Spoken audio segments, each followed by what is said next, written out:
Hello friends, welcome to Sumi's Taste Buds.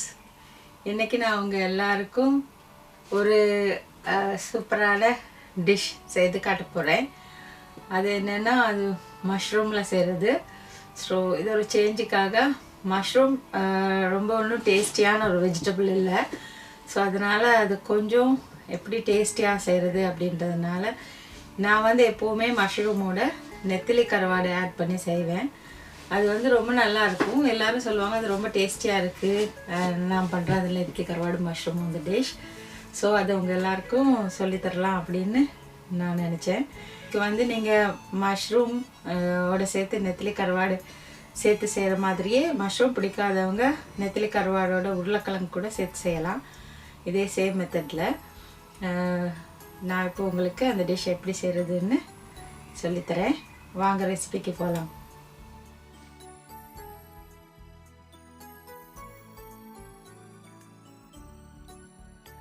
இப்போது இந்த பாத்திரத்தில் எண்ணெயை ஊற்றி அடுப்பில் வச்சுட்டு இந்த எண்ணெய் நல்லா காஞ்சதுக்கப்புறமா இதில் நான் இன்றைக்கி உள்ள டிஷ்ஷை நான் இப்போ செய்து காட்ட போகிறேன். இப்போ இது நெத்திலியும் மஷ்ரூமும் போட்டு ஒரு ஸ்ரீலங்கன் டிஷ். இது நெத்திலி மஷ்ரூம் ஃப்ரை. இப்போ இதில் நான் ஒரு 1/2 டீஸ்பூன் பெருஞ்சீரகம் சேர்த்துருக்கேன். இப்போ இதோடு சேர்த்து நான் இப்போது ஒரு வெங்காயத்தை நல்ல நீளமாக அரிஞ்சு வச்சுருக்கிறேன், ஒரு பெரிய வெங்காயத்தை. இப்போ நான் அந்த வெங்காயத்தையும் இப்போ இதோடு சேர்த்துக்க போகிறேன். இப்போது இது ரெண்டையும் சேர்த்துட்டு இதோடு சேர்த்து நான் இப்போ ஒரு பீஸ் கருவேப்பட்டை ஆட் பண்ண போகிறேன், சின்னமன் ஸ்டிக். அதையும் ஆட் பண்ணி இது 3ஐயும் சேர்த்து நான் இப்போ ஒரு 1 மினிட் போல் வதக்க போகிறேன். இப்போது இதுக்கு நீங்கள் தேங்காய் எண்ணெய் யூஸ் பண்ணிங்கன்னா இந்த டிஷ் ரொம்ப நல்லாயிருக்கும். ஏன்னா ஸ்ரீலங்கன் டிஷ்னாலே தேங்காய் எண்ணெய் தான் மெயின். ஸோ முடிஞ்ச வரைக்கும் தேங்காய் எண்ணெயில் இந்த டிஷ்ஷை செய்து பாருங்கள். அது கிடைக்கலன்னா வேறு ஆயில் நீங்கள் ஆட் பண்ணிக்கலாம், அதை பற்றி ஒன்றும் இல்லை.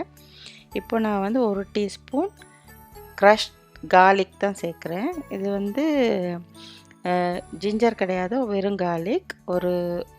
அது க்ரஷ் பண்ணினது நான் உங்களுக்கு ஏற்கனவே வீடியோவில் காட்டினேன் இல்லையா, அந்த க்ரஷ் கார்லிக். இப்போ இது எல்லாத்தையும் சேர்த்து கொஞ்சம் இந்த கார்லிக்கோட பச்சை வாசனை போகும் வரைக்கும் நல்லா வதக்கிட்டு இப்போ நான் ஒரு பெரிய பச்சை ஒரு மிளகாய் ஆட் பண்ணுறேன். ஏன்னா நான் சில்லி பவுடர் நிறையா சேர்க்குறதுனால பச்சை மிளகாய் வெறும் ஃப்ளேவருக்காக மட்டும்தான் ஆட் பண்ணுவேன். ஸோ ஒரு பச்சை மிளகாய் இப்போ இதில் ஆட் பண்ணுறேன். இப்போது இதுக்கப்புறமா இது கொரக்காய். இது கொரக்கான்னா கேரளாவில் கொடம்புளின்னு சொல்லுவாங்க. இது புளி மாதிரி. நான் ஏற்கனவே இதில் ஒரு டிஷ் உங்களுக்கு செய்து காமிச்சிருக்கேன். நான் இப்போ இதில் ஒரு பீஸ் இதுக்கு ஆட் பண்ண போகிறேன். இந்த கொரக்காய் உங்கள்கிட்ட இல்லைன்னா நீங்கள் புளி இருக்கு இல்லையா, அந்த புளியை நல்லா கரைச்சி திக்காக 1 டேபிள் ஸ்பூன் புளி சேர்க்கலாம். அப்படியும் இல்லைன்னா நீங்கள் ஒரு 2 டேபிள் ஸ்பூன் வினிகர் சேர்க்கலாம். இதில் எது வேணால் நீங்கள் சேர்த்துக்கலாம். ஆனால் இது ஸ்ரீலங்கன் டிஷ்ஷுங்கிறதுனால இந்த கொரக்காய் போட்டால் நல்லா இருக்குங்கிறதுனால நான் இந்த கொரக்காய் ஆட் பண்ணுறேன். ஸோ இதில் இன்றைக்கி நான் இதில் ஒரு பீஸ், இப்போ இந்த படத்தில் காட்டியிருக்க மாதிரி இந்த சைஸ் பீஸ் ஒன்று இதில் ஆட் பண்ணுறேன். ஆட் பண்ணிவிட்டு அதையும் சேர்த்து நான் வதக்குறேன்.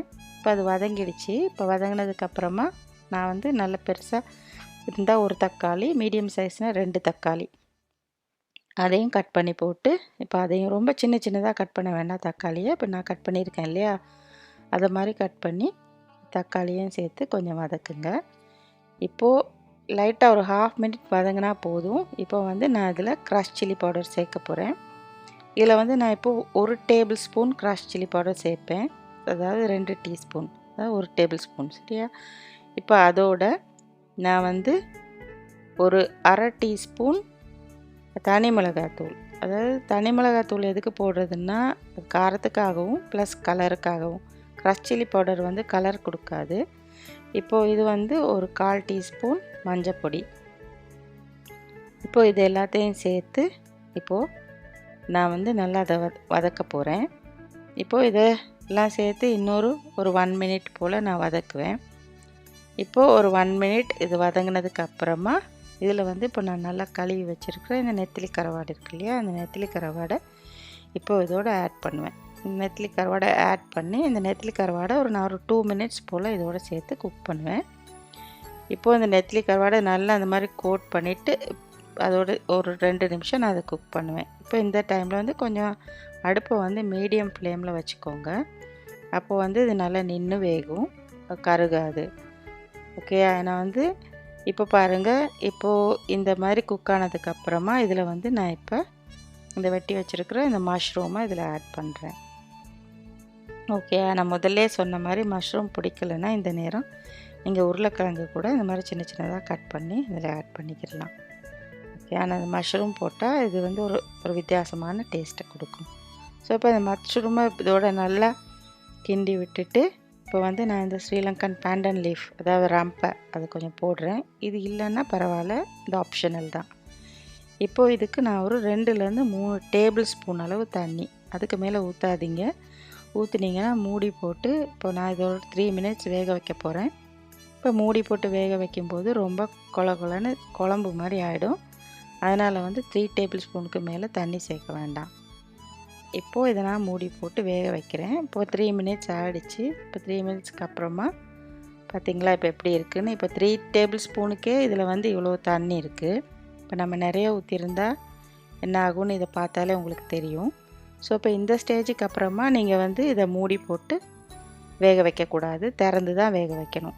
இப்போ இப்படி இருக்கும்போது நான் இதில் உப்பு பார்க்குறேன். இப்போது சில கருவாடில் உப்பு ஜாஸ்தி இருக்கும், அப்படின்னா உப்பு சேர்க்காதீங்க. உப்பு கம்மியாக இருந்ததுன்னா கொஞ்சம் உப்பு சேர்த்துக்கோங்க. ஆனால் எப்போவுமே கருவாடு டிஷ்ஷில் வந்து கொஞ்சம் உப்பு தூக்கலாக இருந்தால் தான் நல்லாயிருக்கும். அதனால் கொஞ்சம் உப்பு தூக்கலாகவே இதுக்கு நீங்கள் சேர்த்துக்கோங்க. ஓகேயா, இப்போது வந்து இதுதான் இப்போ ஃபைனல் ஸ்டேஜு. இந்த டைமில் வந்து இதுதான் இதோட ஹைலைட்டு. இப்போது இதுக்கு நீங்கள் ஒரு 2 டேபிள் ஸ்பூன் அளவு எண்ணெய் வந்து இப்போ மேலே ஊற்றணும். இப்போ இந்த டிஷ்ஷுக்கு பேரே ஸ்ரீலங்காவில் தமிழில் வந்து எண்ணெய் போடுறது அப்படின்னு சொல்லுவாங்க. இப்போ எண்ணெய் போடுறதுன்னா அதுக்கு என்ன மீனிங்னா, ஃபைனலாக இதில் அது மேலே ஊற்றுற அந்த எண்ணெயை தான் அது மீன் பண்ணுது.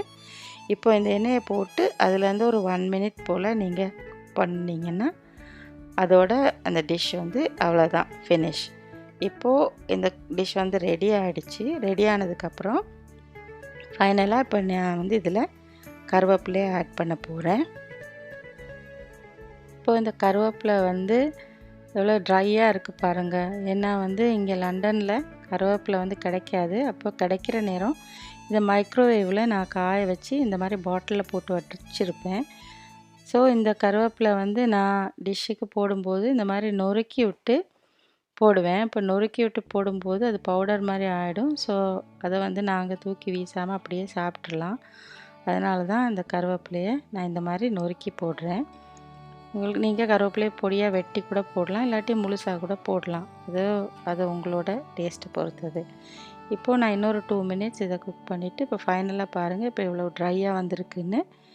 இப்போது இப்படி தான் இதுதான் இந்த டிஷ். இப்போ வந்து இந்த டிஷ் வந்து ரெடி ஆகிடுச்சு. இப்போ நான் இதை பிளேட் பண்ணிவிட்டு காட்டுறேன். இப்போ பாருங்கள், சூப்பரான நெத்திலி மஷ்ரூம் எண்ணெய் போடுறது ரெடி ஆகிடுச்சு. இந்த டிஷ் உங்கள் எல்லாருக்கும் ரொம்ப பிடிக்கும்னு நினைக்கிறேன். முடிஞ்ச வரைக்கும் இந்த டிஷ்ஷை வந்து தேங்காய் எண்ணெயில் செய்யுங்க, அப்போ ரொம்ப நல்லாயிருக்கும். எல்லோரும் செய்து பாருங்கள். உங்கள் கமெண்ட் எனக்கு போஸ்ட் பண்ணுங்கள். எனக்கு சப்ஸ்கிரைப் பண்ணுங்கள். உங்கள் ஃப்ரெண்ட்ஸ் எல்லாரோடையும் ஷேர் பண்ணுங்கள். இதை மாதிரி நான் உங்களை நெக்ஸ்ட் வீக் இன்னொரு வீடியோவில் சந்திக்கிறேன். தேங்க்யூ.